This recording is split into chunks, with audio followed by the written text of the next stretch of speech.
Hello दोस्तों, क्या हाल है। Welcome my YouTube channel Hindustan का किसान। और ये क्या कर रहा सामने? रेता भर रहा भाई। ये रेता भर रहे किस लिए? भाई मजदूरी के लिए। मजदूरी के लिए। ये आदमी मजदूरी करता है। और ये आप देख सकते हैं कि ये इसमें ट्रैक्टर ट्रॉली में रेता भर रहा। ठीक है जी। और ये रोज़ाना कितना कमा लेते हो आप? 400 रुपया। 400 रुपया कमाता है। धूप हो, छाँव हो, बरसात हो, कुछ भी हो, आप 400 रुपये कमाते हैं। हाँ जी। अच्छा, आप एक बार बताओ, ये जब चुनाव का वक्त आता है, ये 5 साल में एक बार, ये नीचे ग्राम पंचायत से लेके और संसद तक के इलेक्शन होते हैं, ये तो आपके पास वो लोग तो आते होंगे। हाँ जी, बहुत आवे बहुत आवे। क्या क्या गए? अजी यूं क्या थारा रोजगार वो करवा देंगे, थारी पेंशन लगवा देंगे, थारी मजदूरी काट दे देंगे, अच्छा। और तुम्हें वो वाला भी बनवा देंगे। हाँ, फिर क्या हो जाओ उन्हें? कुछ नहीं करते जी। फिर हाँ कैसे ले जाओ, हमारे से भगा के वोट ले जाओ। हाँ। फिर कुछ नहीं करते, यही फालतू चलाना पड़ता है जी। तो पूरे 5 के 5 साल लोग ये मजदूरी करके अपना पेट पालते हैं। ये और चुनाव के नाम पर न जाने कितने लोग, छोटे चुनाव से लेके बड़े चुनाव तक, नेता इनका इस्तेमाल कर जाते हैं, हमारा इस्तेमाल कर जाते हैं। ठीक है, तो आप सबको देखने की ज़रूरत है। हिंदू मुस्लिम सिख ईसाई आपस में हैं, भाई भाई सब एक हैं। ये नेता आपस में हम लोगों को लड़ाकर अपनी दुकान चलाते हैं, अपनी राजनीति की दुकान चलाते हैं। आप लोगों को, सबको, हम लोगों को एकजुट होकर ये देखने की ज़रूरत है, क्या ये इंसान, ये नेता लोग हम लोगों को लड़ाकर अपनी दुकान चला जाते हैं और 5 के 5 साल हमारा इस्तेमाल कर लेते हैं। और फिर हमको ऐसे ही मजदूरी करके अपना पेट पालना पड़ता है, अपने बच्चों की फीस देनी पड़ती है, अपने बीमार का इलाज कराना पड़ता है, राशन, पेट भरने के लिए राशन का इंतज़ाम करना पड़ता है। और ये लोग कुर्सी पर बैठकर मज़े लेते हैं। चल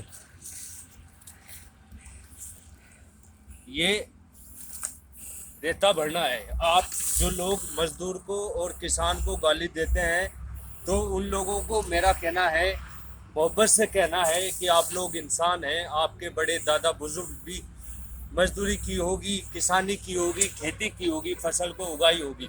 तो आप लोग उनकी मेहनत को समझिए, उनके दर्द को समझिए, एक मजदूर की और एक किसान के दर्द को समझिए। उनको गाली मत दीजिए। अगर आप उनका साथ भी नहीं दे सकते तो उनको गाली मत दीजिए। आज जितनी बड़ी बड़ी बिल्डिंगें बनती है, उसमें जो मेहनत करता है वो मजदूर होता है। आज जितनी फसलें इस ज़मीन में उगती है, वो सब किसान उगाता है। अगर आज किसान बॉर्डर पे पड़ा है अपनी आवाज़ लेके अपने हक के लिए, तो वो गलत नहीं है, क्योंकि दुनिया में एक किसान ही ऐसा है जिसको अपनी फसल का दाम मांगने का अधिकार नहीं। आप देख सकते हैं, आप अगर भट्टे पे ईंट लेने जाएंगे, रेता लेने जाएंगे, खाने की मूंगफली लेने जाएंगे, बादाम लेने जाएंगे, प्लास्टिक का तसला लेने जाएंगे, कोई भी चीज़ आप अगर मार्केट में लेने जाते हैं, तो वो आपसे अपनी मर्जी के दाम मांगेगा। और आप उसको एक बार भी ये नहीं कह सकते कि ये चीज़ मुझे इतने की दे दे। लेकिन पूरी दुनिया में मजाक वाली बात है, और हिंदुस्तान के अंदर एक किसान ऐसा है जिसको अपनी फसल का दाम मांगने का भी अधिकार नहीं है। इसलिए मेरे यारों, मेरे दोस्तों, हिंदू मुसलमान से ऊपर उठकर आप एक बात सोचिए कि लोग, नेता लोग हमारा इस्तेमाल कर जाते हैं और किसान मजदूर वहीं के वहीं रह जाता है। 5 के 5 साल किसान फसल उगाता है, मजदूर मजदूरी करता है, और ये लोग कुर्सी पर बैठकर हम लोगों का शोषण करते हैं, और जो काम हमें चाहिए हमारे से बिना पूछे लागू करते हैं। अगर मेरे घर के सामने एक नेता ने, किसी ने लाइट लगा दी और मेरा पेट भूखा है, मेरे घर वालों का पेट भूखा है, तो मैं उस रोशनी का क्या करूंगा? मेरा घर तो जगमग हो गया, लेकिन मेरा पेट भूखा है। इसलिए कोई भी नेता हो, छोटा नेता हो, बड़ा नेता हो, वो बिना जनता से पूछे काम करता है।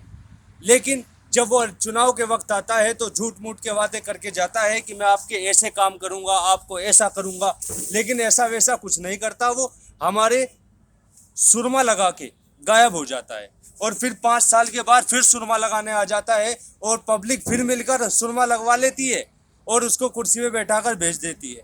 होना ये चाहिए कि अब जागरूक हो जाओ, सब लोग मिलकर एकजुट होकर मुट्ठी बना के ऐसे नेता को चुने अपने बीच जो आपके बीच का हो, आपके बीच में रह के आपका काम करे, आपके दर्द को समझे और आपके जो सच में ज़रूरत है उसको समझ के काम करे। और थैंक यू मेरे सारे दोस्त, इस पेज को लाइक करें, शेयर करें, फॉलो करें और मेरे यूट्यूब चैनल हिंदुस्तान का किसान को सब्सक्राइब करें। और आप लोग भी अपनी आवाज़ को यूट्यूब के माध्यम से, फेसबुक के माध्यम से, व्हाट्सएप के माध्यम से, ट्विटर के माध्यम से, इंस्टाग्राम के माध्यम से आप पूरी दुनिया को बता सकते हैं, दिखा सकते हैं। आपके अंदर कोई काबिलियत है, आप उसको यूट्यूब के माध्यम से, इन तमाम सोशल नेटवर्क के माध्यम से दिखा सकते हैं। आपको गलत काम करने के लिए और गलत बात बोलने के लिए डरने की ज़रूरत है, लेकिन आपको सही काम करने के लिए, सही बात बोलने के लिए किसी से डरने की ज़रूरत नहीं है। आप सही काम करें और सही बात बोलें और अपनी बात आम जनता तक, पूरी दुनिया तक पहुंचाएं। Thank you.